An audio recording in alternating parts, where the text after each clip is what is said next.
Assalamualaikum warahmatullahi wabarakatuh. Untuk membantu channel ini, maka lakukan like, subscribe, dan aktifkan lonceng. Terima kasih.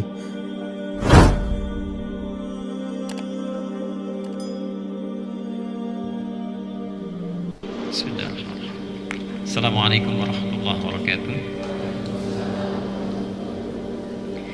Alhamdulillahi wa kafa, wassalatu wassalamu ala rasulillahil mustafa wa ala alihi wa sahbihi wa man wafa. Amma ba'd, fa ya ibadallah, usi nafsi wa iyyakum bi taqwallahi faqad fazal muttaqun, fala tamutunna illa wa antum muslimun. Faqala ta'ala mudhakkiran bidzalika, ya ayyuhalladzina amanu taqullaha haqqa tuqatih wa la tamutunna illa wa antum muslimun. Wa qala ya ayyuhan nasu ittaqu rabbakum alladzi khalaqakum min nafsin wahidah wa khalaqa minha zawjaha wa batha minhuma rijalan katsiran wa nisaa'a wattaqullaha alladzi tasaaluna bihi wal arham innallaha kana 'alaikum raqiba.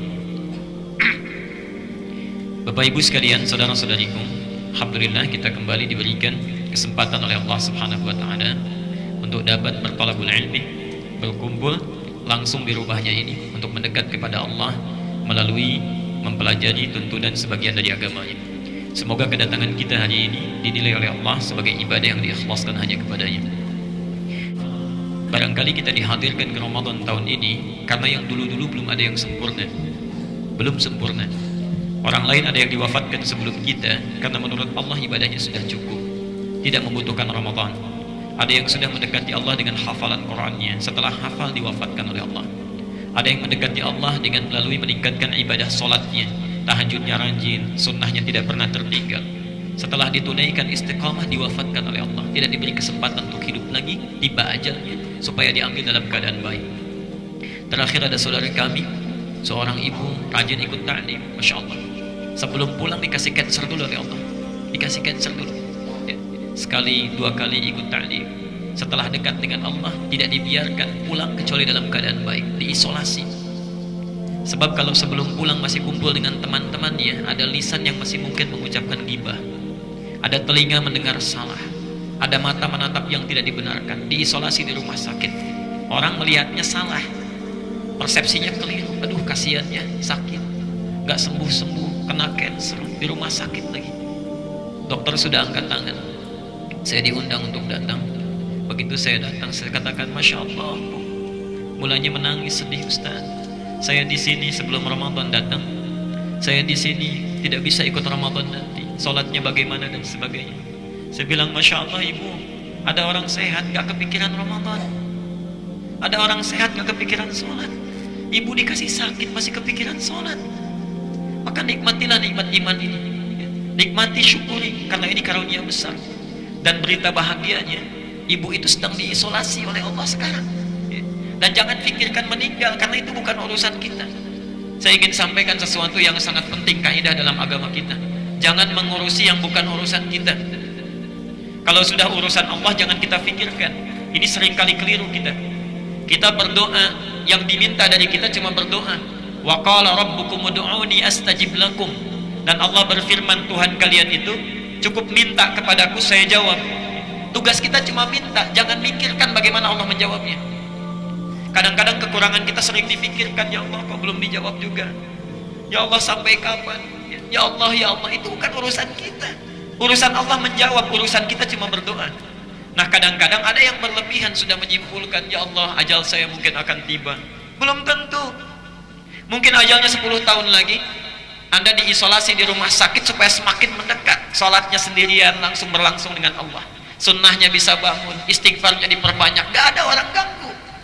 Nanti setelah jadi baik, dekat dengan Allah, dikembalikan lagi ke lingkungan supaya memberikan sibghah yang baik.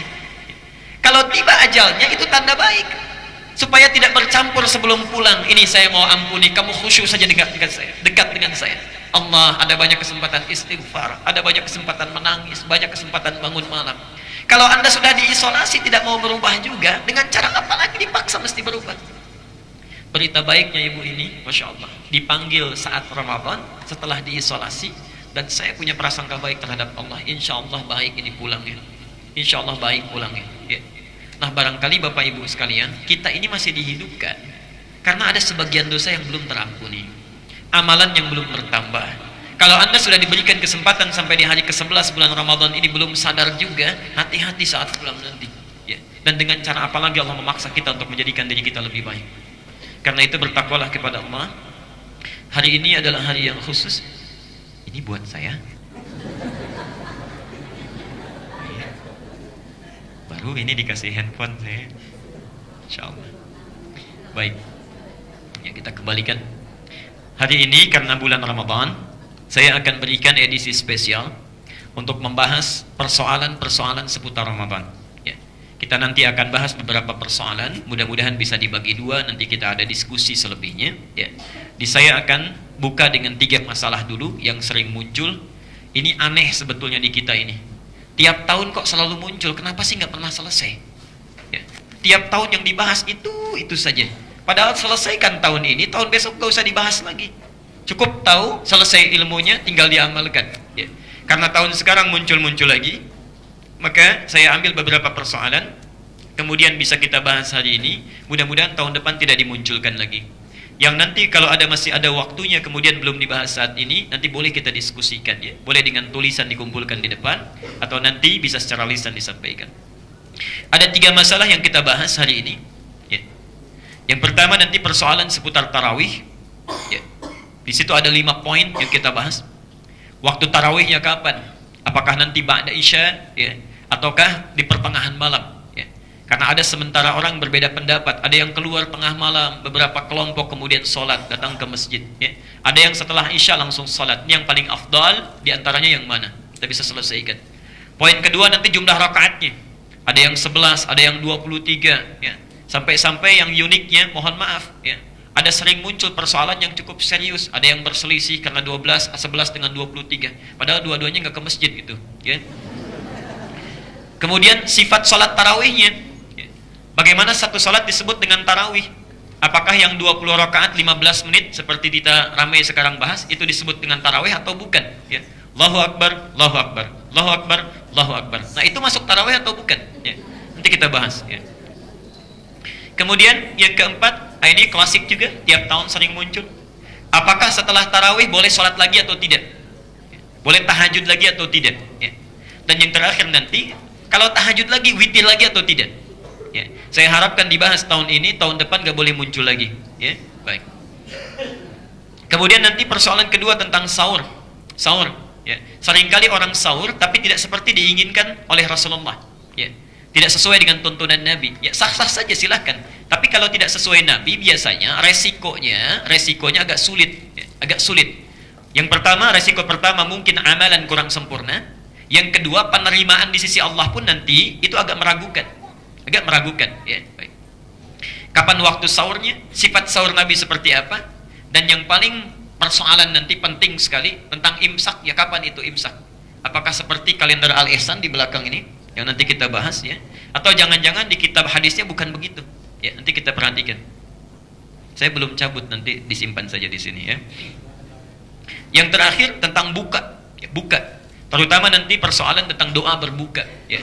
Apakah Allahumma lakas sumtu, apakah dhahabat dhama'u dan sebagainya. Kalau dhahabat dhama'u diucapkan sebelum minum atau setelah minum gitu ya. Nah, seringkali dipertanyakan. Baik, kita akan masuk pada bahasan yang pertama. Dan Alhamdulillah saya bawakan salah satu kitab nanti untuk referensi. Ini saya tuliskan resumenya, ada beberapa dalil-dalilnya. Nanti silahkan dikopi saja ya, karena tadi tidak ada kesempatan untuk mengkopi dulu ya. Di antara kitabnya saya berikan satu contoh hari ini, tapi beberapa kitab sudah saya tuliskan. Baik, mari kita mulai bahasan kita. Yang pertama tentang tarawih. Bismillahirrahmanirrahim. Bapak Ibu sekalian, di pembahasan tarawih ini kita akan bahas 5 poin penting seperti tadi telah diuraikan di muka. Ya. Yang pertama tentang waktu tarawih. Waktunya kapan? Kita lihat dulu. Di sini tidak saya tuliskan karena ini umum. Silahkan nanti dilihat dalilnya, dicatat, boleh. Ya. Dalil utamanya, saya buka di hadis dulu ya. Hadis riwayat Al-Bukhari dalam Kitabus Siyam nomor hadis 37. Ya. Hadis riwayat Al-Bukhari dalam kitab As-Siyam, kitab tentang puasa. Saya sudah bagikan kitab itu silahkan dikopi. Terakhir saya simpan di As-Salam. Ya. Itu boleh dikopi dan itu kitab yang sangat langka. Imam Al-Bukhari punya satu buku khusus tentang puasa. Itu semua isinya hadis Nabi. Dari awal pembahasan sampai akhir, semuanya ada di situ, ya. Insya Allah berbahasa Arab, simpan saja dulu, ya. Silakan pelajari, nanti anak kita yang bacakan. Gak apa-apa, ya. Minimal nanti kita simpan, kita pelajari, baru kemudian kita bisa amalkan, ya. Kalau sudah bahasa Arab mudah. Tadi Al-Adabul Mufrad yang dipromosikan ada berapa jilid? 2. Pilih mana? 2 jilid, 1 jilid? 2 jilid. 2 jilid 200.000, 1 jilid 75.000. Pilih mana? Sudah berubah, ya. Ada 1 jilid 75.000, ya. Ada. Cuma pakai bahasa Arab, ya. Artinya tidak mudah belajar itu, tidak mudah belajar itu, ya. Itu butuh tenaga, butuh keseriusan, butuh pengorbanan, butuh biaya, ya. Karena itu ketika ibu bapak datang ke sini, Allah mengapresiasi lebih dibandingkan orang cuma jalan saja atau ibadah tanpa ilmu. Jauh pahalanya, jauh, yarhamukallah, jauh pahalanya. Itu luar biasa, ya. Dan seringkali saya sampaikan, tidak perlu diulang lagi, ya. Baik, kita mulai. Al-Bukhari, Kitabus Siyam, nomor hadis 37. Kemudian ini adalah tafsiran, kesimpulan dari ayat Quran di 2 surat terpisah, ya. Satu, Quran surah 73 Al-Muzammil, terutama ayat ke-20-nya, ayat terakhir, ya. Jadi ada 20 ayat di Al-Muzammil, ayat 20. Yang kedua, Quran surah Al-Isra, surah ke-17, ayat 79 sampai dengan 80. Kalau mau disempurnakan boleh sampai 82 dengan baca Qurannya. Baik. Ayat 79 sampai 80, kalau ingin disempurnakan sampai 82 dengan bacaan Qurannya. Baik, mari kita uraikan. Alhamdulillah. Izinkan saya untuk berdiri dulu karena saya akan menuliskan, ya. Al-Ihsan masih siap-siap menyediakan whiteboard yang langsung di belakang di sini. Dan itu sudah 3 minggu saya sampaikan, masih siap-siap sampai hari ini. Baik. Kalau besok sore nggak ada, saya bawa sendiri.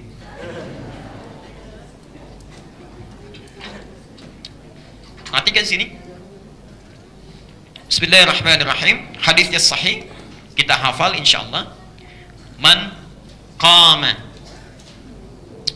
Ramadhana imanan wahtisaban ghufira lahu ma taqaddama min dhanbi. Man qama Ramadhana.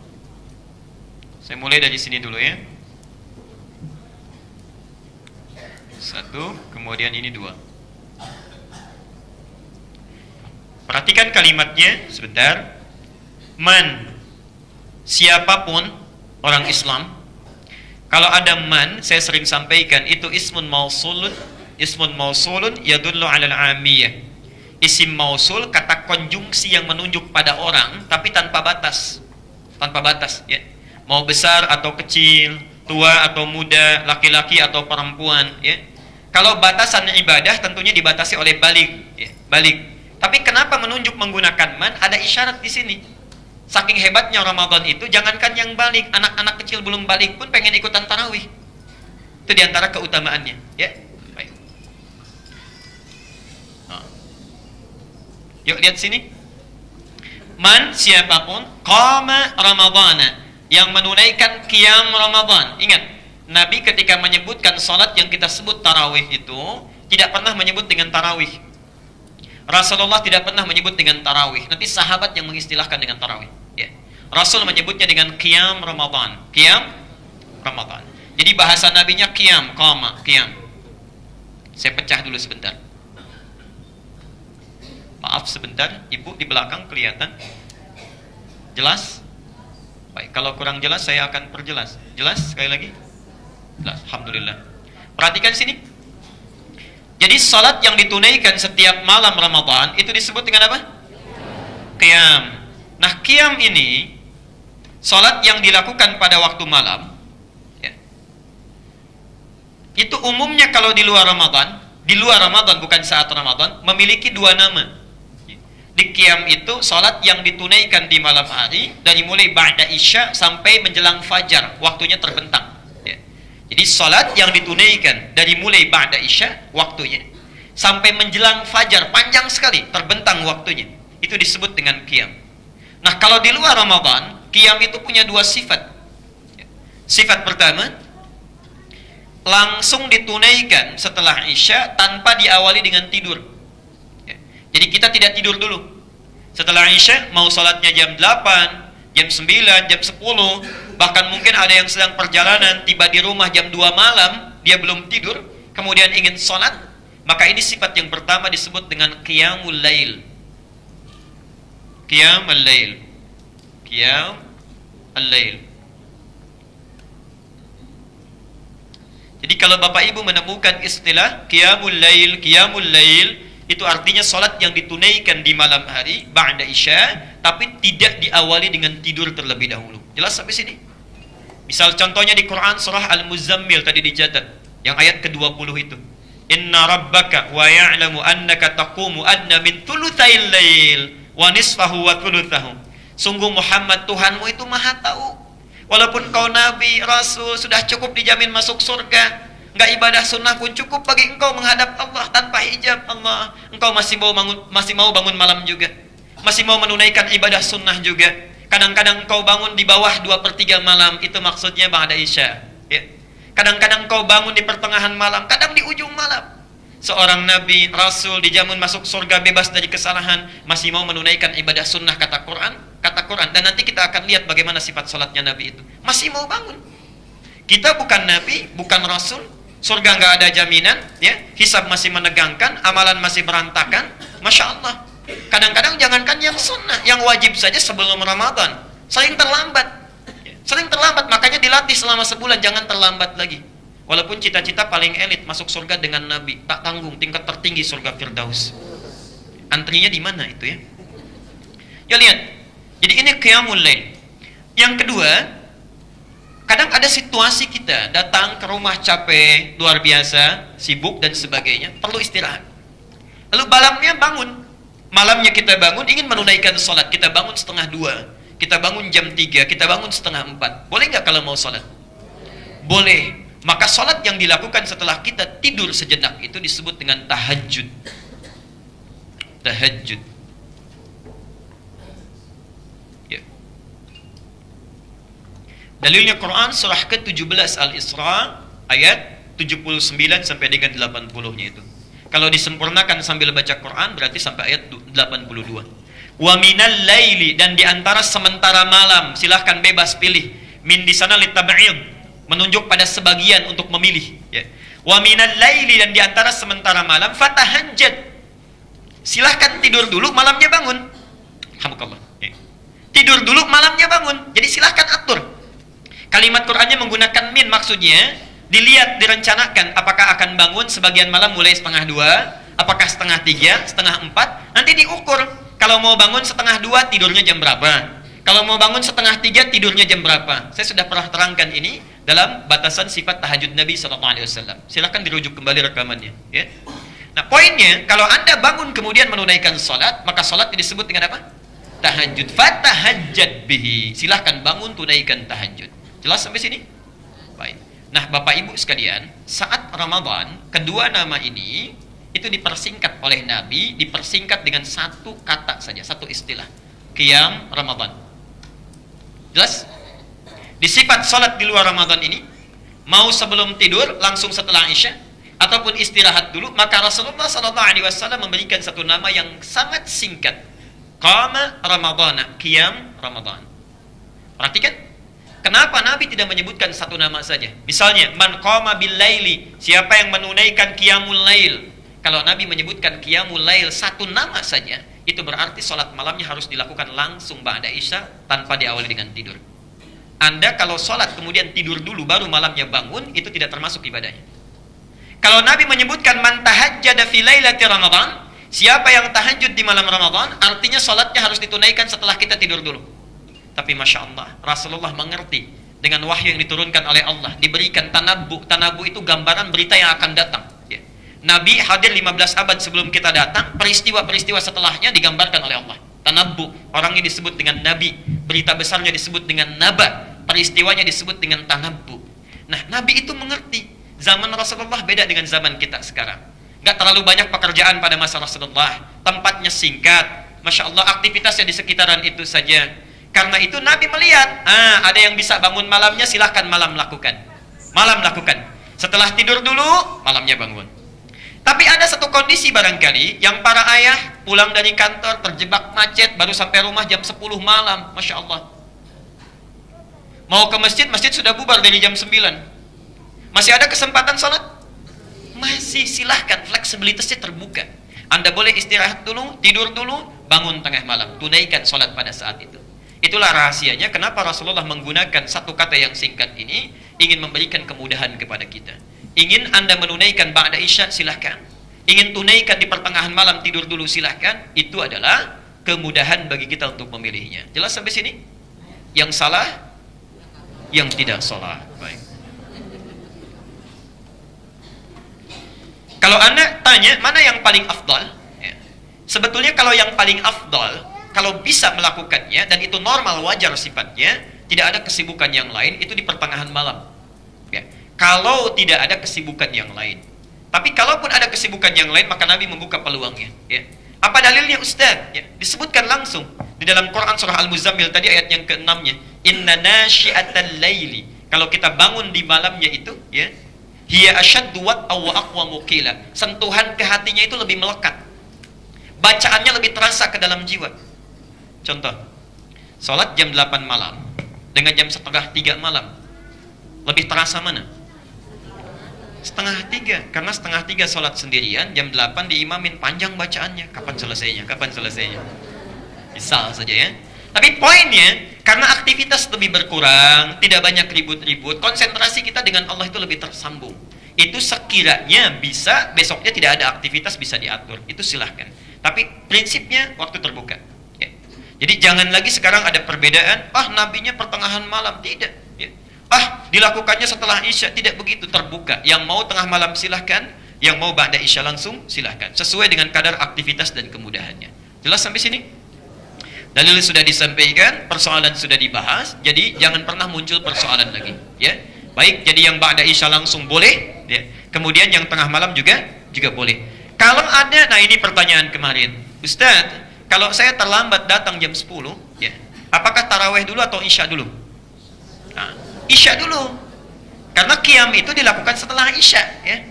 Jadi nggak ada ceritanya taraweh dulu baru isya, ya, itu tidak ada, ya. Jadi qiyam dulu, taraweh dulu, isya dulu baru tarawih atau qiyam.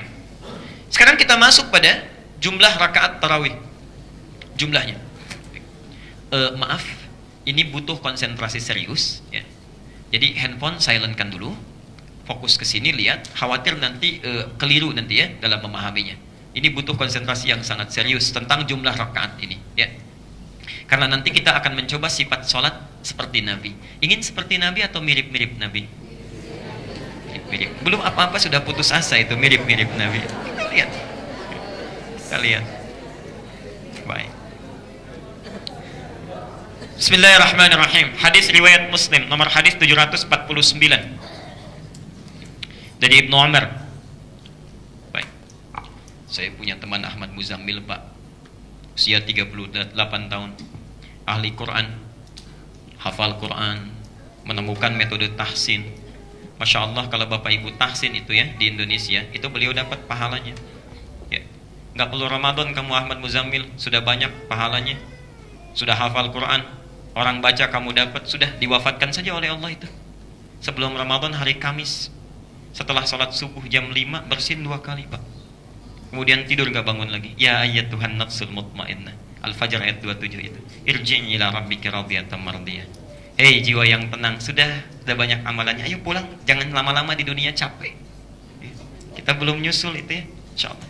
Diwafatkan nggak dapat Ramadan, nggak perlu Ramadan lagi. Cuma bersin 2 kali, kemudian tidur nggak bangun lagi. Bapak bersin berkali-kali belum meninggal juga itu. Ya, tadi Mas baru 1 kali itu ya, 1 kali bersin lagi. Ya, kita masih butuh Ramadan. Kalau sudah dikasih Ramadan nggak mau tarawih juga, nggak mau baca Quran juga, hati-hati. Nanti saya sebutkan satu hadis sahih itu di akhir. Disebut terlalu itu oleh malaikat Jibril. Yalah kita witir, tetangga kita 21, saya seperti Nabi, itu enggak tuh. Ya. Nah, saat bilang itu enggak, itu pahalanya dipindahkan sama yang kita bilang itu. Hadisnya sahih. Hadis Muslim nomor hadis 5611 dari Abu Hurairah. Hati-hati ya, hati-hati.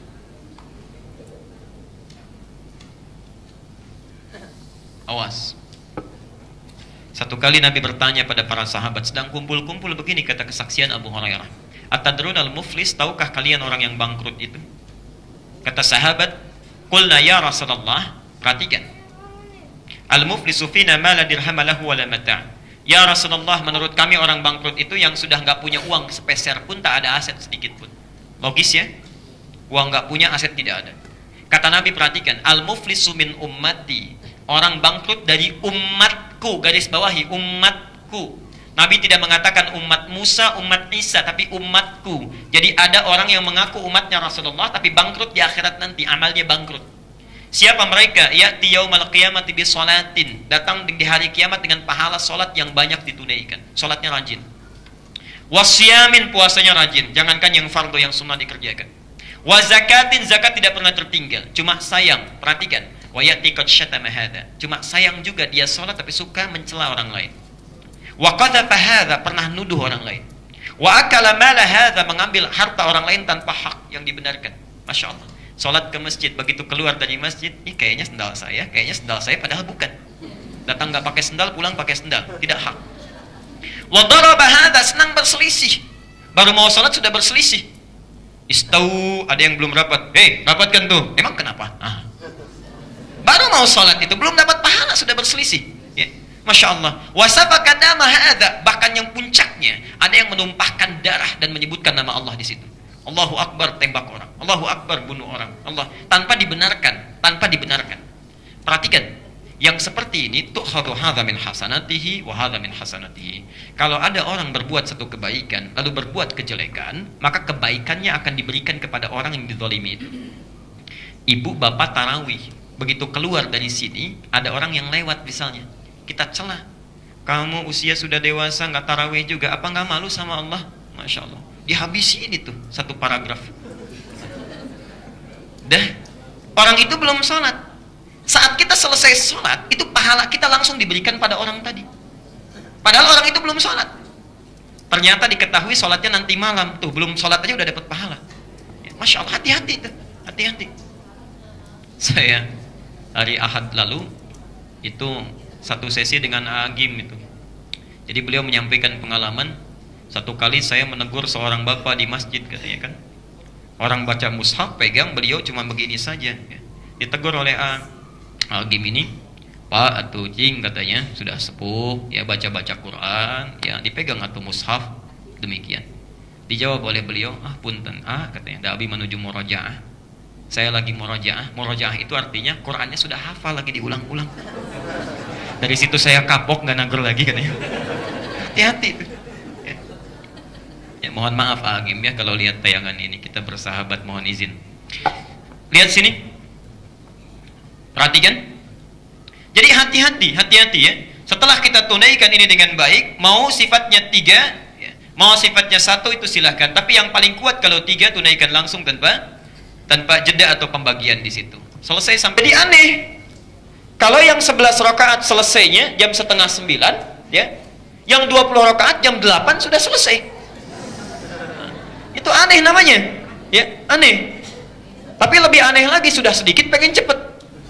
Ya. Nah, ini barangkali penting untuk kita koreksi di sini. Saya pernah mengalami itu, tidak perlu saya sebutkan daerahnya, ya. Di awal-awal saat masih kecil diimami oleh seorang senior tingkat tinggi, Masya Allah, madnya pun mengambil paling panjang, mad arid di sukunnya langsung 6. Padahal sunnahnya, kalau sunnah itu banyak rakaatnya ya 2 lah, paling banyak 4. Alhamdulillahi Rabbil Alamin Ar-Rahmanir Rahim. Allah, itu baru rakaat pertama. Begitu waladhdallin selesai, saya masih kecil itu, sudah tegang di belakang. Yasin lagi saya pikir. Allahu Akbar. Ini masalah. Itu yang jadi persoalan, ya. Baik, mengambil awal-awal ayat saja itu penting diperhatikan. Ada itu ya di satu wilayah di Turki, ya. Salatnya kilat, ya. Memang benar secara fikih, tapi tidak tumakninah, persoalan juga. Qaf, Allahu Akbar. Taha, Allahu Akbar. Jadi kalau pengen begitu ke Turki aja ke sana, ya. Baik. Jelas sampai di sini? Baik. Jadi kita simpulkan dulu, salat kita ya mengikuti sifat salat Nabi sallallahu alaihi wasallam, walaupun tidak ada batasan jumlahnya, kita mencoba mendawami ya apa yang diistiqomahkan oleh Nabi dengan 11 rakaat, tapi sifat salatnya tenang, nyaman, perpindahannya dilakukan dengan cara yang baik. Setuju? Siap mengikuti Nabi? Baik. Imam Al-Ihsan malam ini ya, siap. 1 rakaat 1 juz. Atau mirip-mirip Nabi? Mirip-mirip Nabi. Teruskan. Kita 2 poin lagi kemudian kita berhenti dulu. Ini baru tarawih ini. Bolehkah tahajud kembali setelah selesai witir? Tahu dari mana ibu? Boleh saja ya. Ingat, bisa qiyam lagi, qiyamul lail, bisa tahajud lagi. Jadi persoalan pertama, kita detil dulu bahas katanya, jangan dibatasi dengan tahajud dulu. Karena nanti ada orang yang tidak tidur dulu tapi ingin sholat lagi. Mungkin setelah dia tarawih di Masjid Al-Ihsan, kemudian dia witir, pulang ke rumah dia nggak bisa tidur. Baca nggak bisa tidur, mengerjakan apa-apa nggak bisa tidur, baca sulit tidur, dia ingin sholat lagi. Nah, itu kan bukan tahajud ya. Ingat, qiyamul lail, insyaallah. Ada yang sebaliknya, selesai itu bangun malam, masya Allah, tidak banyak aktivitas yang dilakukan, baca Quran sudah, zikir sudah, merasa kalau saya nggak beramal rugi, ingin sholat lagi, boleh atau tidak? Baik, boleh. Yang tadi ibu sebutkan masih didukung dengan hadis. Nah, hadisnya ada, bahkan ini saya sebutkan 2 saja. Di At-Tirmidzi nomor hadis 471, kemudian di Muslim juga ada tadi nomor hadis 738 dari Aisyah tadi ya. Di Abu Daud juga ada, bisa kita temukan. Nomor hadis 1367 juga ada ya. Di Muslim paling banyak. Baik, poinnya adalah, perhatikan, Rasulullah sallallahu alaihi wasallam pernah menunaikan salat 11 rakaat. Setelah selesai 11, beliau duduk ya. Beliau menduga fajar akan tiba. Karena dulu belum ada jam ya. Belum ada penunjuk waktu yang khusus sifatnya. Diduga fajar akan tiba. Ternyata setelah dicek masih agak lama. Padahal sudah witir. Maka beliau bangkit kembali menunaikan salat 2 rakaat.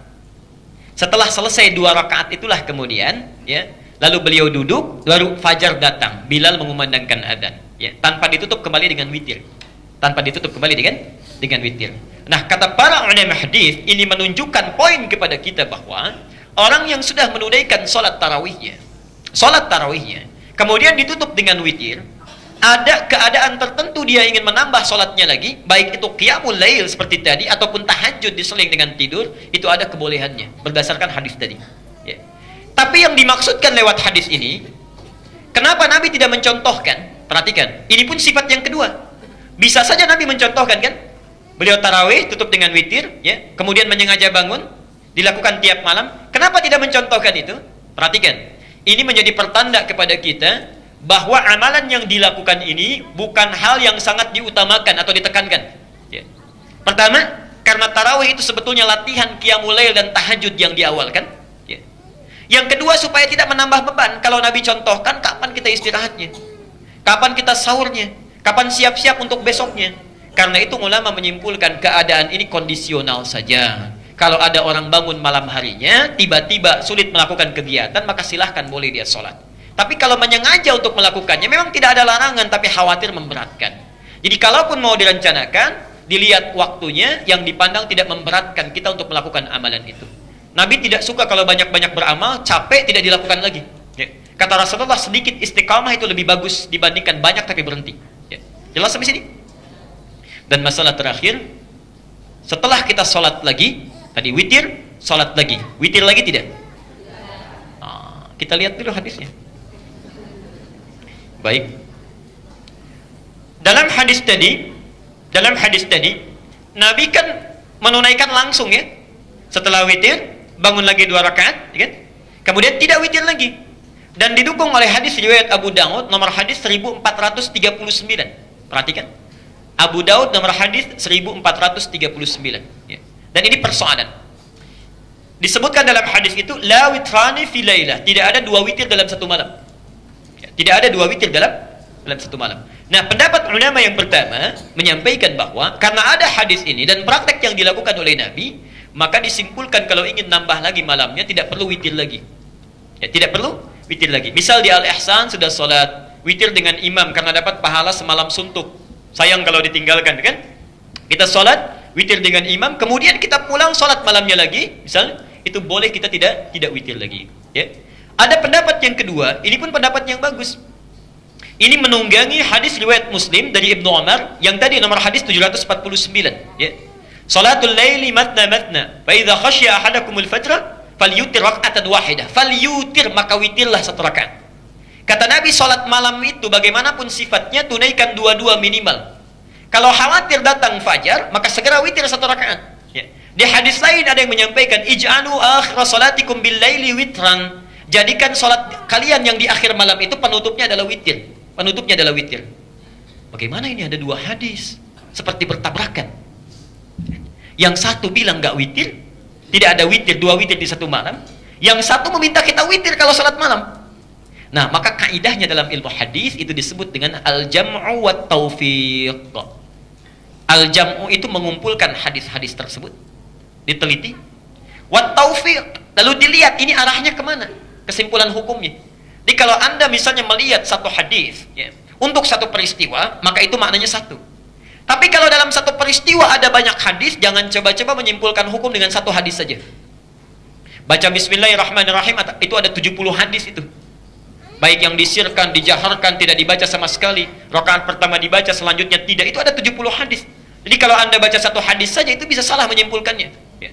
70 semua kumpulkan, lalu dilihat ini kemana arahnya. Gambaran hukumnya seperti apa. Nah, ketika dikumpulkan oleh para ulama, maka lahir kesimpulan yang tawassut, yang pertengahan. Perhatikan. Hadis-hadis yang berbicara tentang tidak witir lagi, ternyata yang pertama, itu Nabi menerangkan tentang sholat yang nyambung, yang qiyamul lail. Misal, tadi kan hadisnya Nabi sholat 11 rakaat, fajar belum datang kan? Lalu sholat lagi kan? Dan Nabi tidak tidur dulu, langsung. Ya. Ini maksudnya Anda pulang dari sini, tidak bisa tidur, ingin sholat lagi dalam kondisi yang pertama. Maka yang seperti itu hadisnya la witrani fil lailah, tidak ada dua witir, tidak perlu witir lagi, tidak usah witir. Tapi kalau diselang dengan tidur dulu, kemudian kita tidur misalnya, malamnya bangun ingin menunaikan sholat, maka berlaku hadis yang kedua. Kalau ingin diamalkan, silahkan, boleh tutup dengan witir kembali karena sudah diselang dengan tidur. Dua-duanya tidak ada persoalan. Mau pilih witir lagi silahkan, mau tidak juga tidak ada masalah. Jelas sampai sini? Yang pasti kalau sudah selesai kita sholat dengan imam, malam ingin bangun lagi, dalilnya membolehkan, boleh ingin bangun lagi. Jelas ya? Baik. Selesai bahasan kita tentang sholat tarawih. Kita akan masuk sahur ya. Karena setelah tarawih, sebelum sholat subuh, sahur dulu ya. Itu sunnahnya. Yuk kita berhenti sebentar dulu. Kalau ada pertanyaan silahkan dikedepankan. Kalau tidak ada saya akan sambungkan. Ada yang mau bertanya dulu? Kita sambungkan dulu ya.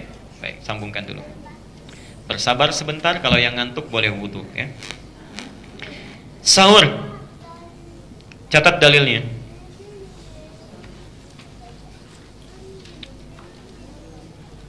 Maaf, boleh saya minta yang dari Al-Ihsan, contoh kalender imsakiyah ini yang belum ditempel. Kurang baik kalau dicabut. Jazakallah khair Ustaz Iman. Satu, catat dulu. Quran surah Al-Baqarah. Quran surah Al-Baqarah ayat 187. Ayat 187. Satu. Dua, Quran surah Ali Imran. Ali Imran surah ketiga ayat 17. Ayat 17. Kita ambil tiga saja. Dan tiga, Quran surah 51 Adz-Dzariyat. Quran surah 51 Adz-Dzariyat. Sekolah ya.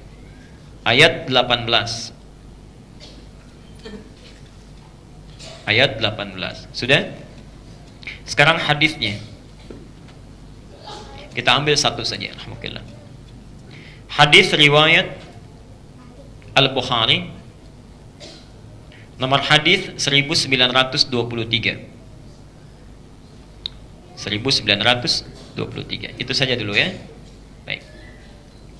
Bapak Ibu sekalian, karena kita membahas tentang sunnah Rasulullah SAW, ya, dan kita ingin mencoba mengikuti amalan beliau supaya sempurna ibadah kita, maka orang yang telah menunaikan salat malamnya itu, sebelum dia menunaikan siamnya, puasanya dan salat fajarnya, maka Nabi meminta dia menunaikan sahur dulu. Sahur. Hadisnya sangat populer, kita sering sampaikan di Al-Bukhari nomor hadis 1923. Tasahharu fa inna fis sahuri barakah. Ya. Makan sahurlah kalian, sungguh dalam makan sahur itu akan melahirkan keberkahan. Ya. Keberkahan. Berkah itu artinya itu bertambah kebaikannya, manfaatnya bertambah. Ya. Manfaat bertambah. Jadi kalau orang puasa tidak sahur, maaf, tenaga itu agak kurang. Kalau tenaga kurang, bawaan capek. Kalau sudah capek, bawaan lemes. Kalau sudah lemes, tidurnya banyak. Ya. Beribadahnya berkurang. Sehingga keberkahan bulan Ramadan untuk meningkatkan ibadah agak sulit dilakukan. Karena itu kata Rasulullah, ayo supaya ada berkah, tenaga bertambah, ada kekuatan, makan sahur. Ya. Sehingga ibadah jadi bertambah, manfaat jadi banyak. Itu berkah. Ya. Berkah itu artinya ziyadatul khair. Ya, manfaatnya bertambah. Ingin berkah atau tidak? Saya belum dengar. Ingin berkah atau tidak? Ingin. Pilih. 1 juta tidak berkah, 100.000 berkah. Pilih mana? Nggak ada yang ketiga. Susah ya. Yuk, tasahharu, makan sahur. Perhatikan nanti cara kita membahasnya. Makan sahur.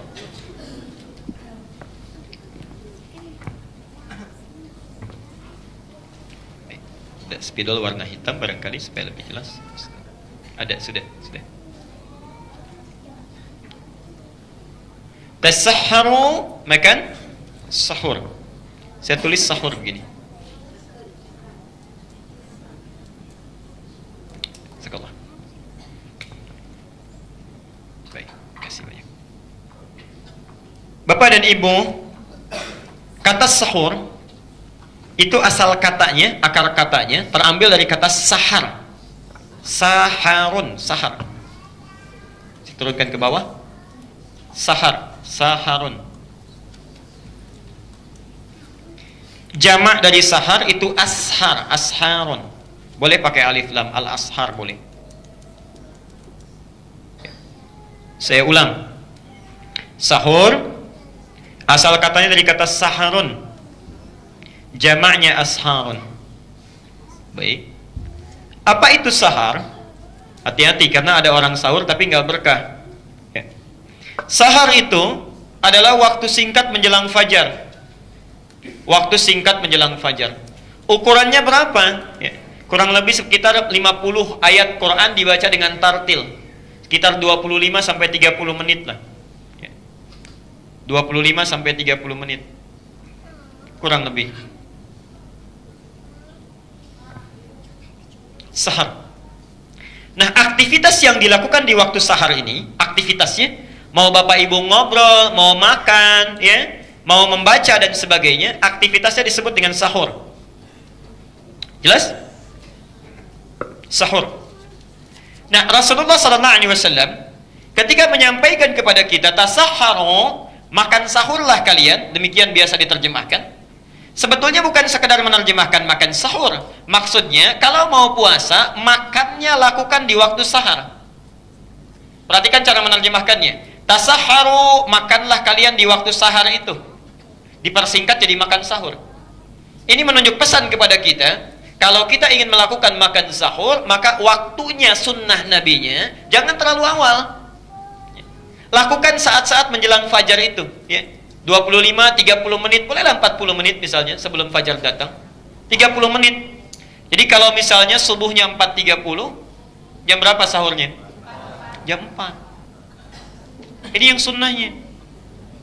Ya. Jadi kalau 2:30 itu bukan sahur, Bu. Itu makan kemalaman. Makan sepertiga malam itu. Ya. Sahur itu menjelang. Jadi sesaat ini sunnahnya. Nah, ketika kita ikuti sunnah ini, keberkahan muncul. Coba kita sahur jam 3, maghrib jam 6, berapa jam menahan puasa? Sudah lumayan itu. Ya, ada sekitar 13-15 jaman mungkin ya. Baik. Tapi kalau kita sahur jam 4, bukanya sama jam 6, itu lumayan, 1 jam itu bisa ditahan, hilang. Ya. Karena itu Nabi berpesan, jangan terlalu awal sahurnya, jangan terlalu awal. Ya. Allah. Apalagi saudara-saudara kita itu sekarang punya persoalan cukup serius. Ya. Saya dapat SMS beberapa pekan yang lalu di London, itu sekarang subuhnya jam 2, maghribnya jam 10. Subuh jam 2, maghrib jam 10. Itu betul-betul ibadah itu. Ya. Di Swedia lebih hebat lagi, 23 jam. 23 jam. Nanti lain waktu kita uraikan itu. Kita kesini dulu. Jadi ini poin yang pertama. Kalau kita makan sahur, maka hendaknya yang terbaik adalah jangan terlalu awal. Karena itu disebut dengan sahur. Ya. Keberkahannya tenaga lebih kuat, lebih lama menahan lapar, ibadah akan lebih banyak ditunaikan. Itu poin utamanya. Bagaimana cara sahur sunnah nabinya? Langsung Quran yang mengatur. Masya Allah. Karena kalau ikut Nabi terlalu susah. 3 kurma tambah air putih. Siap? 3 kurma plus air putih. Maksimal 7 kurma plus air putih. Itu Rasulullah nggak banyak-banyak ya. Karena beliau dijaga oleh Allah ya. Yuk kita lihat sini. Al-Baqarah 187. Apa batasan makanan dan minuman yang mesti kita makan saat sahur? Kata Al-Quran, lihat di penghujung ayatnya, wakulu washrabu. Silahkan makan senikmatnya, minum senyamannya, gak ada batasan. Yang penting halal, thayyib, bagus. Makan senyamannya, minum senikmatnya. Hatta yatabayyana lakumul khaytul abyadu minal khaytil aswadi minal fajr. Silahkan makan, minum senikmatnya, batasnya sampai datang fajar. Bila benang putih sudah menutup benang malam. Ini bahasa kiasan Quran. Maksudnya sinar fajar sudah membelah gelapnya malam. Malam yang gelap, hitam, dibelah oleh sinar fajar. Hilang hitamnya, hilang malamnya, datang fajarnya. Jadi batasan sahur kita itu sampai fajar. Tandanya fajar apa? Ada 2 tanda. Tanda yang bisa dilihat dengan mata, kita melihat. Kalau tidak mau repot, tanda yang didengar telinga. Begitu orang sudah melihat fajar, ya, dikalkulasi dengan waktu tiba, lalu muadzin mulai berkumandang, Allahu Akbar, Allahu Akbar. Fajar. Jadi sahur itu batasnya adalah saat adzan. Silahkan makan, minum senikmatnya. Begitu adzan berkumandang, selesai. Jelas? Sahur, subuhnya jam 4.35, adzan 4.35. Begitu adzan subuh, selesai sahur. Ya.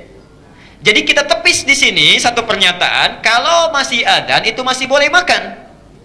Awas, karena ada pendapat menyemarak sekali, kalau sedang adzan itu masih boleh makan.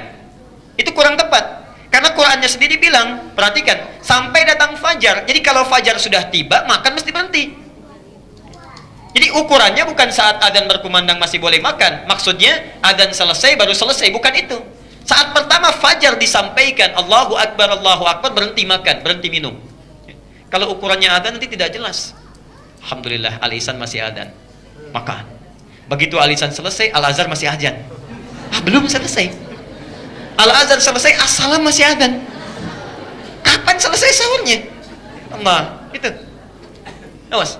Ini masih beruntung. Saya dulu masih kata, kalau makan sudah nggak boleh, tapi minum masih boleh. Ya, itu bahayanya. Ini persoalan yang kedua. Kita berhenti di sini. Pelan-pelan. Subuh tadi kita ambil jam 4.35. Sahur misalnya jam 4. Imsaknya jam berapa? Baik. Sebentar dulu, kita lihat dulu ya. Kita lihat kalender ini.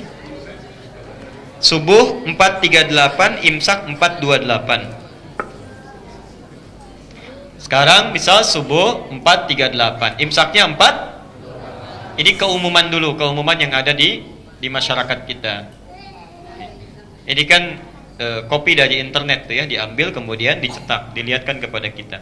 Perhatikan. Subuh 4.38, imsak 4.28. Saya mau tanya dulu sebentar. Imsak berarti kan belum subuh ya? Belum, karena masih 4:28. Berarti kalau imsak masih boleh makan nggak? Tuh, sudah salah kan? Saya ulang. Kalau subuh masih boleh makan? Tidak. Kalau imsak? Tuh, salah lagi. Ayo lihat sini. Ini kerancuan yang paling luar biasa. Perhatikan. Namanya dalam fikih itu al-akhta' asy-syai'ah, kesalahan yang sudah meluas. Ya, sehingga jadi kaprah, salah dan kaprah. Ibu dan bapak, imsak itu nama lain dari puasa. Silakan lihat dari kitab fikih manapun. Yang paling tebal sampai yang paling tipis bahasanya begini. As-shaumu was-siyamu fil lughati al-imsaku.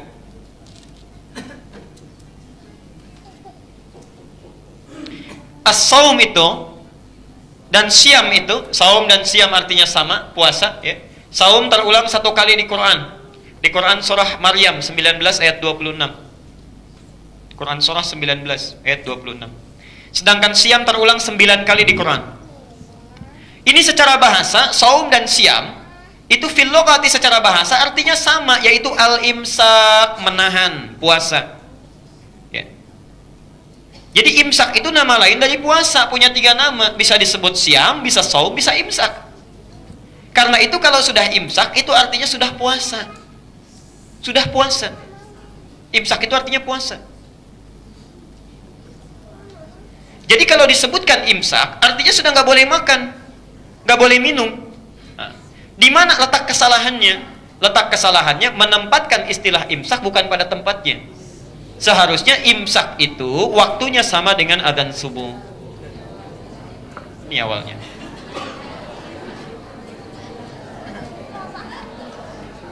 Tahan sebentar, ayo jujur. Siapa tadi yang imsak masih makan? Kalau tadi belum batal karena belum adzan. Cuma sekarang kita punya ilmunya, tempatkan tempat sesuai dengan keadaannya. Ya, di imsak, kalau nanti bikin kalender lagi, imsaknya itu sama dengan subuh. Yang sebelum subuh apa namanya? Itu tanbihun dalam bahasa Arab. Tanbih, peringatan. Atau zikrun, boleh tanbihun atau zikrun. Yang lebih tepat tanbih, ya, peringatan. Pengingat.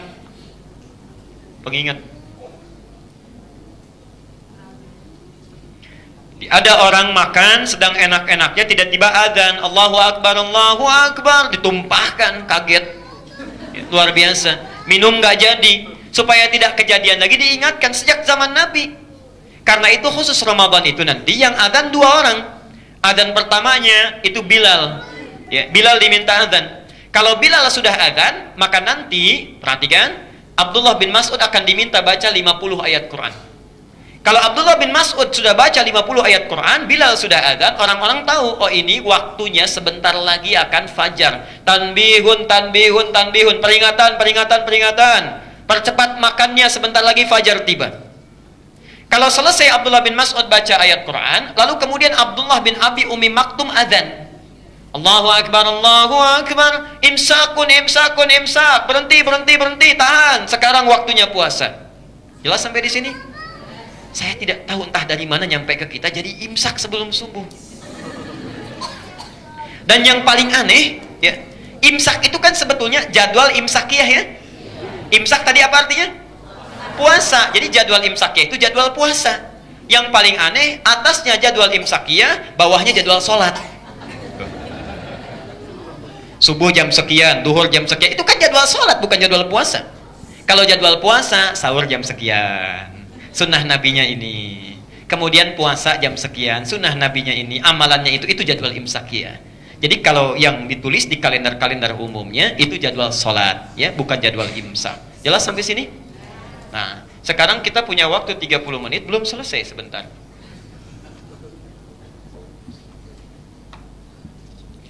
Punya waktu 30 menit untuk makan. Berapa lama waktu yang dibutuhkan untuk makan? Ingat, pertanyaan saya untuk makan, bukan makan sambil nonton TV. Lihat, berapa menit? 15 menit. Ya, umumnya 15 menit lah. Ya. Dan itu kalau masuk surganya agak terlambat. Sebab nanti ada di kitab Al-Qushairiyah halaman 17 itu, saya sering ulang-ulang untuk motivasi kisah ini. Ini agak favorit. Masya Allah, ini bukan ulama dulu, ulama kekinian. Cuma ikut manhaj orang-orang salaf dulu. Itu saking banyaknya waktu digunakan untuk zikir, sampai makan pun pilih-pilih. Tidak pernah makan nasi, makannya itu sawi, bubur saja.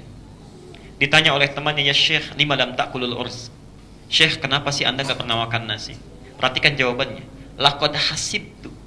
Saya sudah hitung-hitung. Lau akaltu urzan. Kalau saya makan nasi itu, la dayya'tu sab'ina dzikran. Saya kehilangan 70 kali zikir. Kaif? Bagaimana bisa katanya? Kata orang ini, kalau saya makan bubur sawi, begitu dimakan ditelan, hilang. Waktu bisa digunakan dengan zikir. Allah, Allah, Allah, Allah. Ada yang orang zikirnya dengan istighfar. Ada pembuat roti nanti di zaman Ahmad bin Hanbal, itu seringkali kalau buat baca astagfirullah. Buat baca astagfirullah. Jadi kalau masih ada waktu saya ceritakan. Zikir, zikir, zikir. Ya. Jadi, kalau saya makan nasi seketika katanya, itu ngunyahnya kebanyakan. Begitu dimasukkan, kunyah, kunyah, kunyah. Waktu saya hilang untuk zikir, saya hitung 70 zikir kehilangan saya. Masya Allah. Kita ada di mana? Saat sahur nasinya berapa piring? Tempenya, ayamnya, Masya Allah, banyak yang dihisapnya. Dan celakanya, ya, kita itu namanya insan. Insan itu dari kata nisyan. Nisyan itu artinya lupa. Jadi kata Ibnu Abbas, kenapa manusia disebut dengan insan? Karena punya kecenderungan lupa. Rabbana la tu'akhidna in. Nah, kata datar nisyan itu kata dasarnya nasya. Nasya itu lupa. Makanan kita itu nasi. Ya. Makanya cepat lupa. Sekolah pintar-pintar, kuliah sampai S2, sampai S3, lupa. Sebelum mencuri, ingat ayatnya. Saat mencuri, lupa. Sebelum mencela orang, ingat dalilnya. Saat mencela, lupa. Itu banyak lupanya. Kita lihat. Ya. Ayo, kebanyakan makan nasi. Yang tadi pun pertama penyampaian materi, itu sudah lupa sekarang tuh. Kayaknya direkam. Lihat, waktu makan 30 menit, kita makan 15 menit. 15 menitnya dipakai apa? Sisanya.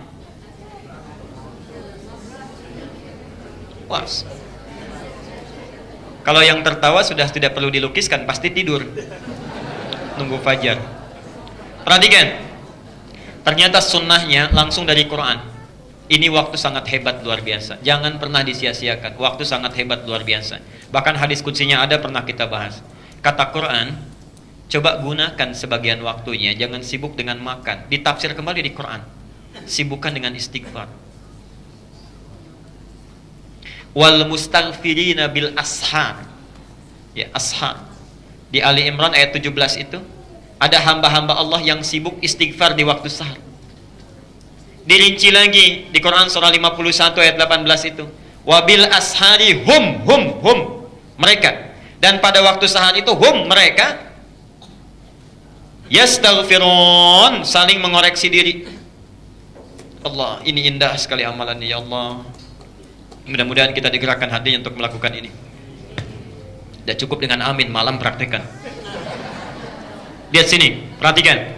Jadi sunnahnya begini. Sunnahnya kalau gampangnya, setelah selesai makan, duduk sejenak, simpan, zikir. Nah, zikir yang disebutkan oleh Quran itu khusus istighfar. Istighfar. Dan istighfar pun bentuknya jamak, mereka. Ini artinya seakan-akan Allah meminta satu keluarga coba diam dulu, saling mengoreksi diri, kenali kekurangan kesalahan, dan mendekat kepada Allah. Prakteknya gampang. Misal, nanti malam ke-12 kita sahur. Misal kalau belum praktek, bapak, ayah, papa mulai. Ketika sudah makan selesai, maaf, kita berkeluarga barangkali sudah sekian puluh tahun. Dalam perjalanan ini ada kesalahan-kesalahan mungkin yang pernah dilakukan oleh bapak. Anak-anak yang mungkin hak-hak kalian belum terpenuhi, coba sampaikan supaya bisa bapak mohonkan istighfarnya kepada Allah. Bisa ditangisi di saat ini. Ibu balas, Pak, mama juga begitu. Mungkin dari belasan tahun ini ada yang kurang baik. Ya, ada di belakang kadang-kadang yang papa tidak tahu mama melakukan kesalahan. Tolong dibimbing, tuntun anak-anak sejauh apa kesalahan mama. Yang paling indah ketika anak-anak, Pak, maaf, Ma, sampai saat ini belum seperti yang diinginkan oleh mama dan papa. Kadang-kadang banyak salahnya, menunduk, semua menangis, lalu memohon ampunan kepada Allah. Beres keluarga itu. Dan muncul hadis qudsinya. Sungguh Allah subhanahu wa ta'ala membentangkan rahmatnya setiap di akhir malam. Bertanya kepada hambanya, ya ibadi, hei hambaku, siapa yang berdoa kepada saya kabulkan. Yang meminta langsung saya berikan. Dan siapa yang memohon ampunan saat ini saya ampuni. Ya Allah, hadisnya qudsi. Langsung di Al-Bukhari itu hadisnya qudsi. Kenapa Anda tidak manfaatkan? Ayo ikuti sunnah nabinya, tutup TV itu selesai. Sudah selesai, racun itu. Tutup. Ya, kecuali yang kalau tidak ada waktu ada manfaat yang bagus-bagus, tapi Masya Allah yang tidak bermanfaat tutup. Kata Quran, wabil ashani hum yastaghfirun. Ada penghuni taman surga langsung satu keluarga itu. Ya, Quran surah 52 ayat 21, satu keluarga. Ya. Jadi Allah itu menyiapkan satu tempat di surga, bukan satu dua orang, tapi satu keluarga besar. Walladzina amanu, Quran surah At-Tur ayat 21.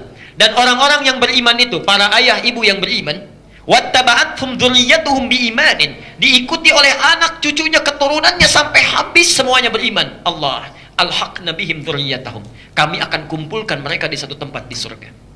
Apa Anda tidak punya cita-cita itu? Di dunia kumpul, lihat cucu, sayang, enak, di akhirat terpisah. Allah, ayo dari sekarang koreksi, istighfar. Kita ini bukan orang yang terbaik, Pak, bukan yang terbaik. Ya, mohon maaf. Karena itu mohon ampunan, mintakan kepada Allah, dan akan dimintai pertanggungjawabannya. Hei para suami, kamu itu ya, tidak saya titipkan istri kamu, saya percaya tidak mungkin dia jadi solehah kecuali engkau yang membimbingnya. Kenapa kamu sia-siakan? Hei para istri, saya tidak titipkan suamimu kecuali saya yakin engkau bisa membimbingnya, membantunya menjadi soleh. Jadi kesolehan istri ada di tangan suami, solihahnya, solihah istri ada di tangan suami, dan solehnya suami ada di tangan istri. Saling melengkapi, ya. Dan suami istri membimbing anak-anak untuk menjadi anak yang soleh. Perhatikan, wa ma alatnahum min amalihim min syai'. Kalau ada orang punya cita-cita itu, kami tidak akan sia-siakan. Dicatat oleh Allah itu. Anda bangun malam ini sahur, setelah itu duduk istighfar, ingat, menangis, tangisi. Malam ini nggak bisa nangis, besok menangis. Besok nggak bisa menangis, besoknya menangis. Besoknya nggak bisa menangis, tangisi diri Anda yang tidak bisa menangis. Tangisi, mintakan kepada Allah, keluarkan air mata. Saat turun air mata itu, Masya Allah, turunlah ampunan Allah subhanahu wa ta'ala. Itu sunnahnya. Jadi kalau sudah seperti itu enak, aura sholatnya sudah sampai dekat dengan Allah. Mau ke masjid bareng-bareng, karena sudah nyambung dengan Allahnya. Nggak sempat ke masjid, di rumah bisa berjamaah, sudah nyambung. Nah kadang-kadang uniknya, di rumah pun masih terpencar-pencar, karena nggak nyambung dengan Allahnya. Nggak nyambung, sunnahnya terputus di situ. Selesai makan, makanan terlalu banyak, kenyang, ketiduran, sholat masing-masing. Di kamar satu, sholat, kamar satu, sholat, kamar lain, sholat. Padahal kenapa sih nggak bisa kumpul yang pahalanya 27 derajat? Nah, tapi Anda akan lain. Coba lakukan malam ini, Anda akan temukan sesuatu yang berbeda. Ya. Dan jangan sungkan, karena memulai itu tidak mudah. Pesawat saat take off tenaganya besar. Dan bukan mengikuti angin, tapi melawan angin. Melawan angin. Sehingga daya geseknya cukup kuat. Ingat, gaya itu selalu berbanding lurus dengan tekanan. Ya. Masih ingat rumusnya? F1 sama dengan F2. Ya? Nah.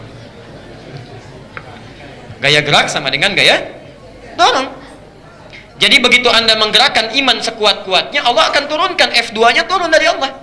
Segini. Kalau zikirnya kuat, anugerah turun. Kalau makannya yang banyak, ya ini pun gak akan ada energi positif yang balik ke kita. Ya. Dan tekanan juga luar biasa. Ya, ini bisa dimaknai positif, bisa negatif. F sama dengan tekanan, hukum Pascalnya itu. Ya. Jadi ketika Anda mendekat kepada Allah, tekanan banyak, setan banyak, ini banyak, ragu-ragu banyak, nafsu banyak. Jangan kamu mulai dulu laki-laki, kamu kan pemimpin. Tunggu istri bicara. Kalau istri bicara baru kamu bicara. Tuh susah. Ya. Ada yang kedua yang susah. Gaya sama dengan tekanan. Banyak gaya makin tertekan. Nanti besok nggak jadi lagi, besok nggak jadi lagi. Susah. Yuk, itu sunnahnya. Terakhir, dan cukup kita sampai di sini. Terakhir tentang buka, ya, karena kita cuma satu sesi ini. Kita tidak akan bertemu lagi bulan depan ya, maafkan saya. Karena memang itu Lebaran, ya. Dan pekan keempat juga istirahat. Kita mulai lagi Agustus ya. Nanti Ustadz Iman yang buat. Atau mungkin besok pun bisa saya meninggal dunia, kan kita tidak bisa bertemu. Karena itu saya mohon maksimalkan amalan kita. Malam kita bangun. Iya, jangan tunggu besok. Hari ini bekerja, hari ini kita bekerja dengan Allah. Ya. Terakhir buka. Saya langsung masuk ke intinya saja. Doa berbuka puasa. Lebih spesifik lagi, apakah dhahabat dhama'u atau Allahumma lakasumtu, gitu kan? Baik. Dua-duanya ada di hadis. Dua-duanya ada di hadis. dan uniknya di kitab yang sama. Kenapa? Baik, hari ini saya kabulkan. Bismillah. Anda kalau saya mau pindah ke sini bisa. Caranya hapus dulu.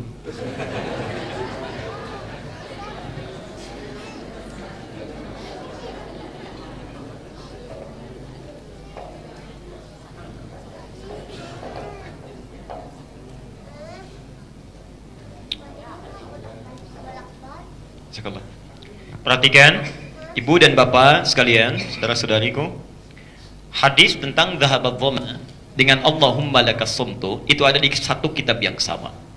Satu kitab yang sama. Ada di Sunan Abu Dawud. Yang dhahabat dhama wabtallatil uruq wa thabata al-ajru insyaallah itu ada di Abu Dawud nomor hadis 2357 dari Ibnu Umar. Sudah? Sedangkan hadis yang Allahumma lakas sumtu wa ala rizkika aftartu sampai situ. Wa bika amantunya enggak ada. Itu tambahan tuh wa bika amantu ya. Di hadis aslinya Allahumma laka sumtu wa ala rizkika aftartu sampai di situ gitu ya. Itu ada di nomor hadis 358 dari Muadz bin Zuhrah. Oke. Jadi dua-duanya ada hadisnya. Kalau dua-duanya ada hadisnya boleh nggak diamalkan? Belum tentu. Lihat dulu sahih atau tidak. Kalau sahih silakan amalkan. Kalau palsu kan bermasalah, ya. Baik, belum tentu diamalkan. Ada hadis makan saat lapar, berhenti sebelum kenyang, diamalkan. Itu hadis palsu. Saking palsunya nggak ada di kitab hadis palsu juga itu. Itu di kitab cerita itu. Yuk lihat sini. Saya persingkat saja. Yang ini yang sahih. Yang ini dhaif. Dhaifnya pun diperselisihkan oleh ulama sampai ada yang menyebut matruk ya. Ada sih yang menyebut sahih, Ibnu Hibban thiqah ya. Tapi lebih banyak yang menyebutkan dhaif. Dalam kaidah jarah wa ta'dil disebutkan al-jarhu muqaddamun ala ta'dil. Kalau hadis ada celahnya maka celah didahulukan dibandingkan penilaian positifnya untuk kehati-hatian, untuk kehati-hatian. Nah, hadis dhaif itu bisa diamalkan dengan satu syaratnya, terhindar dari 3 celah. Kalau ada 3 celah ini maka tidak boleh dijadikan sebagai sandaran dalil. Satu sudah pernah saya terangkan, jadi saya cepat. Namanya mungkar. 3M, mungkar. Mungkar itu hadis yang diriwayatkan oleh orang yang suka berperilaku fasik, saling melanggar ketentuan agama. Misal, menyampaikan hadis tapi suka berselisih, suka mabuk, suka mencuri. Itu hadisnya diingkari karena kredibilitasnya kurang. Ya, kredibilitasnya bermasalah ya. Contoh begini gampangnya lah. Bapak ibu mau ke Al-Ihsan, di jalan ketemu orang mabuk, dikatakan sama orang mabuk, "Bu, jangan ke Al-Ihsan ya, nggak ada pengajiannya, masjidnya tutup." Percaya nggak? Padahal belum tentu salah. Barangkali dia sedang jalan di sini waktu belum mabuk, dia lihat ternyata tutup, memang ada renovasi. Cuma karena orangnya kurang kredibilitasnya, kita tinggalkan, kita ingkari. Jadi bukan beritanya yang bermasalah, orang yang bermasalah. Al-Bukhari pernah jalan kaki itu untuk mencari hadis. Bayangkan, nggak ada pesawat, nggak ada motor, nggak ada mobil, jalan kaki, Bu, Pak. Dan jaraknya bukan ringan itu. Ya, dari Iran sampai Persia itu, ya Persia, Uzbekistan lah kalau sekarang itu, Uzbekistan. Beliau tinggal di kecamatan Ju'fah, nama aslinya Muhammad. Punya bapak namanya Ismail, kakeknya Ibrahim, kakek buyutnya Al-Mughirah, yang buyutnya Al-Bardizbah. Tinggal di kecamatan Ju'fah, Kabupaten Bukhara, Provinsi Khorasan, negara Uzbekistan. Sore nanti saya bahas ya. Dikenal dengan Al-Bukhari. Itu jalan kaki nyari hadis. Jalan kaki sampai ke Mekah, ke Madinah, ke Syria, kemana-mana. Satu kali Masya Allah begitu jalan jauh-jauh. Kalau saya lukiskanlah dari Lebak Bulus sampai ke sini. Sudah nyampe dekat-dekat, dilihat yang punya hadis. Padahal kata orang cuma beliau yang punya hadis. Yang punya hadis sedang main dengan ayam. Ayam peliharaannya. Seperti mau ngasih makan. Begitu datang ditangkap. Al-Bukhari sudah jauh-jauh di situ, balik lagi. Ditanya oleh tetangga orang itu, "Syekh 5 tahun. Syekh, kenapa kembali lagi?" Perhatikan jawabannya. Kalau pada ayam saja sudah bohong, apalagi pada Nabi. Kalau pada ayam saja sudah bohong, apalagi pada Nabi. Padahal hadisnya belum tentu salah, tapi ditinggalkan. Itu beliau yang paling ketat. Makanya didudukan di nomor 1 urutannya. Di nomor 1 urutan sahihnya. Nah, jadi ada orang-orang seperti itu ya. M pertama mungkar. Contoh hadisnya nanti tiap tahun biasanya muncul itu. Ya. Yang Allahumma barik lana fi Rajab wa Sya'ban, ya, wa balighna Ramadan. Pernah dengar hadis itu? Ya Allah berkahi kami di bulan Rajab dan Sya'ban dan sampaikan kami ke bulan Ramadan. Itu ada di hadis riwayat Imam Ahmad, ya, musnad pertama dari Ibnu Abbas, nomor hadis 259. Itu bermasalah, mungkar, ya. Karena di dalamnya ada seorang bernama Ziyad An-Numairi, bermasalah. Yang kedua matruk, saya percepat. Nah, ini termasuk matruk. Hadis ini matruk, M yang kedua. Matruk itu ditinggalkan. Bukan cuma diingkari. Kalau diingkari masih bisa dilihat, cuma balik lagi. Kalau matruk tinggalkan, jangan dilirik. Ya. Di Ramadan yang paling banyak itu hadisnya, pernah dengar ini? Awal Ramadan adalah rahmat, pertengahannya maghfirah, ujungnya itqum minan nar, pembebas dari neraka. Pernah dengar itu? Nah, itu hadis matruk. Matruk. Ya. Karena di dalamnya ada rawi bernama Ali bin Zaid bin Jud'an. Itu bermasalah. Matruk itu hadis yang diriwayatkan oleh orang terkenal suka berdusta. Walaupun nggak langsung ngarang-ngarang cerita, kisah fiktif, sehingga nggak bisa dibedakan ini cerita apa hadis. Ya, nah itu matruk. Dan yang terakhir maudhu. Kalau ini memang niat bikin hadis palsu. Ya. Ini sudah nekat luar biasa, tidak peduli dengan ancaman Nabi. Siapa yang sengaja berdusta atas nama saya, man kadzaba alayya muta'ammidan falyatabawwa maq'adahu minan nar. Seperti orang sudah siap-siap pesan kapling di neraka. Jadi kayak nawar gitu sama Allah, ya Allah pesan satu ya di neraka itu. Ya gitu. Itu bikin hadis palsu. Dan ada yang pernah dieksekusi satu orang. Ketika akan dieksekusi ditanya, berapa banyak hadis yang telah kau palsukan? Perhatikan, satu orang ini menjawab 40.000 hadis. Satu orang ini. Anda bisa bayangkan berapa banyak hadis palsu yang menyebar di sekitaran kita. Itu banyak ya. Yang paling banyak saat puasa, hati-hati, virusnya cepat ini, terutama di masjid. Niyamus shaimi ibadatun. Tidurnya orang puasa adalah ibadah. Hadis palsu. Tolong Masjid Al-Ihsan ditempel hadis palsu itu. Jadi begitu masuk masjid lihat hadis bangun lagi. Ya. Yang ini termasuk matruk. Walaupun ada perbedaan pendapat di sini. Nah, salah bukan doanya, yang salah diriwayatkan oleh orang bermasalah, dinilai sebagai hadis. Padahal isinya bagus. Doa itu jangankan pakai bahasa Arab, pakai bahasa Indonesia pun boleh.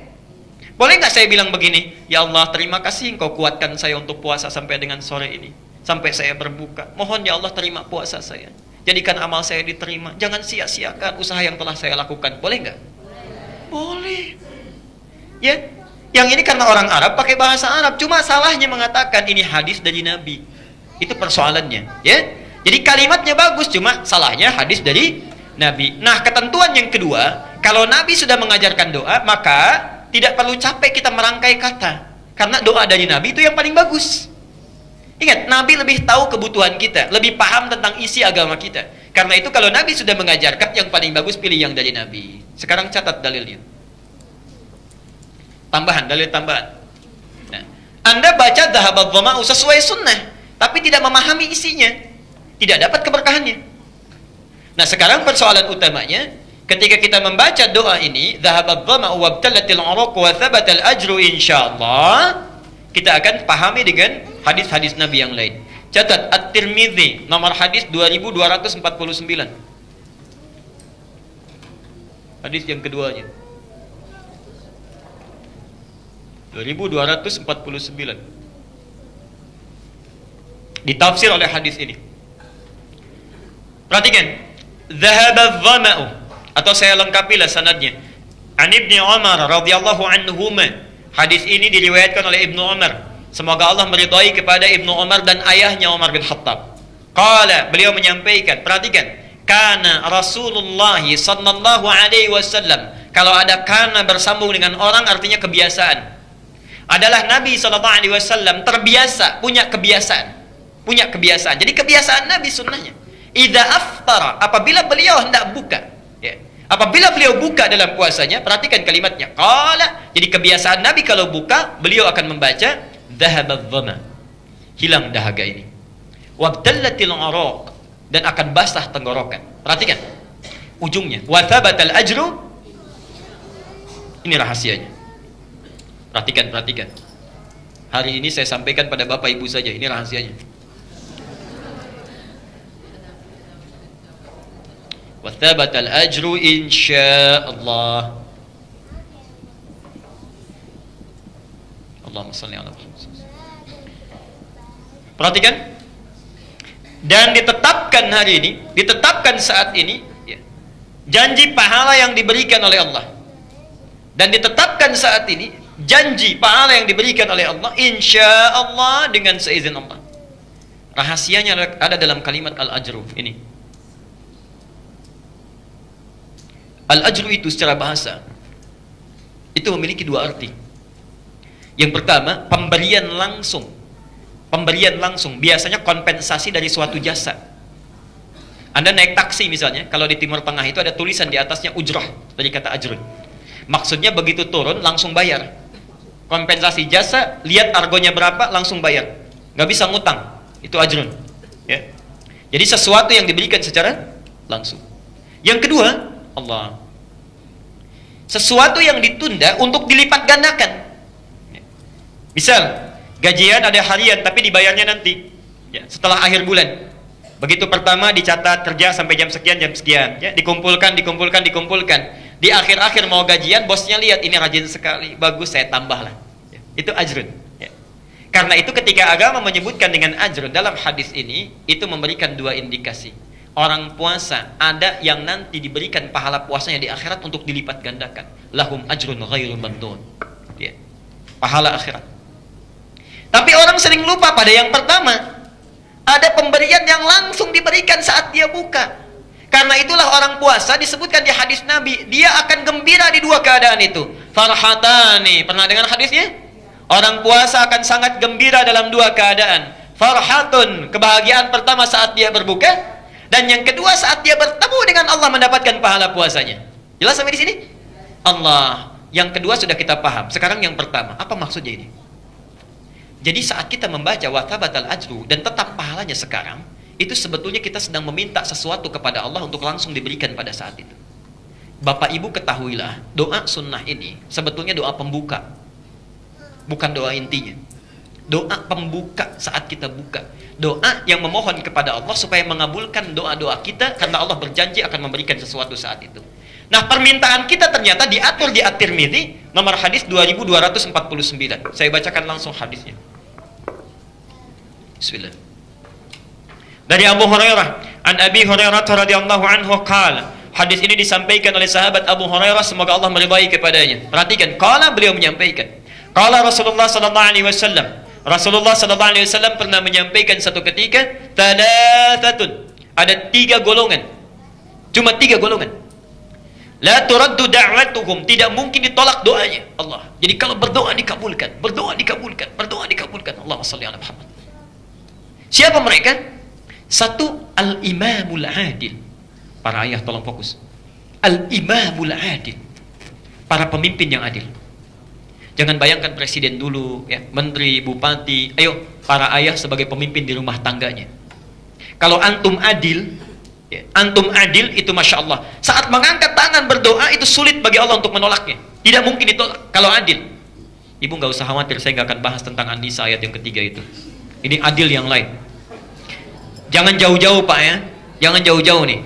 Adil itu definisinya, singkatnya menempatkan sesuatu pada tempatnya. Saya sering berikan contoh begini, Bapak kerja di kantor. Ya. Saat Anda bekerja, jadikan diri kita sebagai seorang karyawan. Jangan jadi orang rumah. Di masalah-masalah di rumah, ketika masuk pintu kantor, simpan di luar rumah. Ya.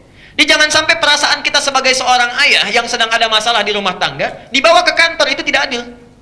Ya. Sebaliknya, ketika pulang ke rumah, urusan kantor simpan di depan rumah, selesai. Jadilah seorang ayah yang baik.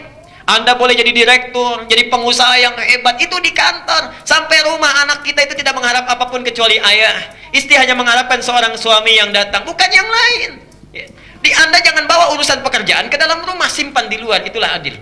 Begitu dibuka pintu rumah, Masya Allah, anak kita itu akan berteriak, bukan memanggil kita dengan manajer, direktur, bukan dengan pengusaha. Saya kalau pulang ke rumah, begitu dibuka pintu, anak sudah lari, Buya, dia nggak manggil ustaz, langsung minta digendong, diangkat di pundak, langsung diangkat, sudah main kuda-kudaan, selesai. Ya. Jam berapapun, pernah menunggu itu, pernah menunggu.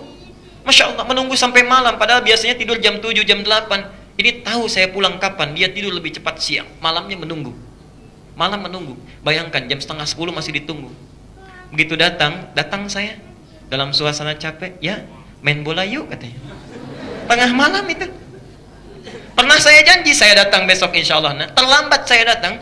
Begitu masuk kamar mau tidur, anak saya bilang yang 2 tahun turun katanya. Turun, diminta turun, saya diminta tidur di lantai. Konsekuensi tidur di lantai. Sudah. Ya.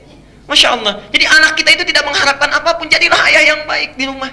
Jadi suami yang baik sudah selesai, simpan di luar. Begitu kadang-kadang Anda masuk, salah caranya. Keadaan kita di kantor masih dibawa ke rumah. Pintu dibanting. Salah apa pintu? Yang masalah di kantor, yang dibanting pintu. Allah. Pak, ya, sehat? Sudah, nanti saja. Wah, Papa main yuk. Diam kamu. Ah, salah apa itu?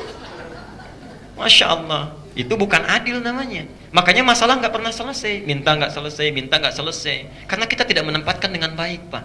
Ya, Ibu tenang saja, Ibu bisa bahagia. Nanti kita angkat lagi Pak tentang Ibu. Ya.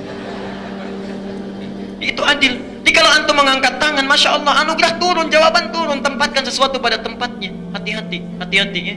Yang kedua, nah ini poinnya. As-shaima hatta yuftira. Orang puasa sampai dia buka. Allah. Tidak ditolak doanya. Orang puasa sampai dia buka. Bahkan perhatikan hadis qudsinya di Al-Bukhari Kitabus Syam nomor hadis yang ketiga. Ya, saya wasiatkan tolong punya buku ini, saya sudah serahkan. Silahkan dikopi sebanyak-banyaknya. Ya. Perhatikan. Allah menyanjung orang puasa, yatruku ta'amahu, orang makan dia tidak katanya. Wasyarabahu, orang minum dia tidak ya Allah. Wasyahwatahu, orang berhubungan seksual dia tahan. Min ajli, itu semua dilakukan karena saya kata Allah itu. Allah. Asyamu li wa ana ajzi bihi. Setiap dia puasa dilakukan karena saya, maka saya akan balas berapapun tanpa batasan apa yang dia butuhkan. Berapapun tanpa batasan. Yuk saya ilustrasikan sederhananya. Bapak ibu punya yang bantu di rumah. Masya Allah, kita minta bangun 4:30, dia bangun 2:30. Dibereskan, minta yang depan saja dibereskan semuanya. Yang tidak minta disapu, disapu, dipel, dibersihkan luar biasa. Di luar rata-rata. Satu kali datang pada kita, Pak, Bu, maaf ini anak saya mau ulangan, kurang ujian pendaftaran 250.000. Kita mampu untuk memberi. Diberi tidak? Berapa? Bisa 500. Bisa 500. Masya Allah. Apatah dengan Allah yang tidak punya batasan. Ketika Allah memuji hambanya, Masya Allah, ini ada orang makan dia tidak. Ada orang tidur dia bangun malamnya. Masya Allah. Ada orang diam dia baca Quran. Kata Allah, Masya Allah, as-shaima hatta yuftira. Ayo mau minta apa sekarang? Terutama saat buka, setelah semua itu dilakukan, lalu kita meminta kepada Allah, seakan-akan menagih dengan bahasa yang lembut. Allahumma dhahabadh dhama, ya Allah, dahaga ini sudah tidak ada yang saya tahan-tahan dari fajar itu. Wabdallatil uruq, ditandai dengan basah tenggorokan ini. Perhatikan. Wa thabatal ajru, engkau berjanji akan memberikan apa yang kau berikan saat ini langsung. Farahatun, saya bahagia sekarang ini. Insya Allah engkau akan berikan. Perhatikan. Allah itu tunggu-tunggu. Mau minta apa sekarang? Di saat kita minta wa thabatal ajru, insya Allah akan tetap pemberian Allah sekarang. Allah itu menunggu mau minta apa. Cuma kadang-kadang kita berhenti di situ, kita nggak minta. Karena panah setan langsung masuk ke mata kita. Kolak sudah direncanakan. Kalau nggak cepat dimakan dingin. Jus buah sudah menunggu. Akhirnya sudah selesai di situ. Bismillah, minum, makan, ke masjid. Doa belum. Padahal doa-doa itu ditunggu oleh Allah Subhanahu Wa Taala. Jadi mulai sekarang sunnahnya selesai itu muqaddimah, kita makan kurma dulu, sunnah kurma dulu. Ya, nggak ada kurma air putih. Teh manis urutan ketiga. Ya, urutan ketiga. Jadi kurma, nggak ada kurma air putih. Itu sunnahnya. Ya, baru setelah air putih misalnya silahkan mau teh manis, mau bakwan, macam-macam. Jadi kadang-kadang saya lihat di Al-Ihsan takjilnya keliru itu makannya. Risoles dulu. Begitu risoles, korma belakangan. Risoles teh manis ya. Untuk menghilangkan celah pakai air putih. Setelah sholat makan kurma gitu ya. Itu terbalik ya. Yang terakhir, yang ketiga, da'watul mazlum, doa orang yang sedang terzalimi. Doa orang yang sedang terzalimi. Barangkali di kantor ada yang mentolimi kita, jangan dibalas dengan cemoohan. Itu cara Allah supaya mengabulkan doa kita. Sebab kalau dibuat tidak seperti itu, jangan-jangan ada doa yang belum terkabulkan. Jadi begini, kadang-kadang Allah itu sayang dengan kita, tapi dengan cara yang tidak kita sadari. Misal, pemeliharaan Allah yang mengabulkan doa, dibuat kita terzalimi. Ada yang mencela, saat mencela itu sebetulnya sedang mendatangkan pahala, cuma kita nggak sadar. Cara melihatnya dengan mata, basar, bukan dengan basirah, mata hati ya. Sehingga ketika mencela kita balas. Kamu ini, kamu juga. Masya Allah. Kadang-kadang orang mencela dengan satu kalimat, kita balas satu paragraf, hilang. Jadi ketika orang mencela, terima, sabar di situ, lalu berdoa di situ, Allah kabulkan. Doa balas dengan kebaikan. Anda yang taklim ke sini, sudahkah mendoakan orang-orang yang belum taklim? Tetangga kita, ya. Jangan dicela, doakan ketika Anda berangkat, ya Allah lembutkan hati tetangga saya. Saya tidak rela bertetangga di dunia tapi terpisah di akhirat. Lembutkan ya Allah, berikan kesempatan untuk taklim. Masya Allah, ketika dia taklim nanti itu kita dapat pahalanya. Anda tidak taklim, dia taklim, tetap kita dapat pahalanya. Kita meninggal, dia masih hidup dan taklim, kita dapat pahalanya. Masya Allah, banyak. Yang kedua, kadang-kadang Allah pelihara kita dari maksiat. Nggak pernah maksiat, tiba-tiba ingin maksiat. Misal, ada tanda tangan proyek yang tidak jelas di jalan, kita ragu-ragu tapi terpaksa. Tiba-tiba ketika di jalan ban kempes. Itu cara Allah. Dipikirkan lagi. Mau nelpon ngasih tahu misalnya, mau ke bos ya tiba-tiba belok ke orang lain, ke sekretarisnya, dibilang lagi sibuk. Itu cara Allah. Hati-hati. Hati-hati, Pak ya, Ibu. Kalau ada maksiat tertahan kita di jalan, itu artinya Allah sayang dengan kita. Kalau sudah tidak sayang, nggak akan diberikan sekat, dibiarkan begitu saja. Itu istidraj. Ya. Saya kira itu untuk bahasan hari ini. Semoga Allah memberikan kebaikan kepada kita semuanya, menyayangi kita, dan kita bisa mempraktikkan apa yang kita telah pelajari hari ini. Jadi itu bahasan kita, silahkan diamalkan. Dan sore nanti kita akan mulai kajian khusus, kajian kitab Al-Adabul Mufrad, ya. Bagi para ayah dan ibu yang mendambakan anak-anak soleh berbakti, itu kitabnya, ya. Jadi ada Al-Bukhari mengarang satu kitab, nanti saya bahas lebih rinci untuk membimbing orang tua menciptakan anak-anak yang soleh, plus juga dekat dengan Allah Subhanahu wa taala. Kita akhiri dengan doa kifaratul majlis. Subhanakallahumma bihamdika asyhadu an la ilaha illa anta astaghfiruka wa atubu ilaik. Wa akhiru da'wana alhamdulillahi rabbil alamin. Wal 'afwu minkum. Assalamualaikum warahmatullahi wabarakatuh.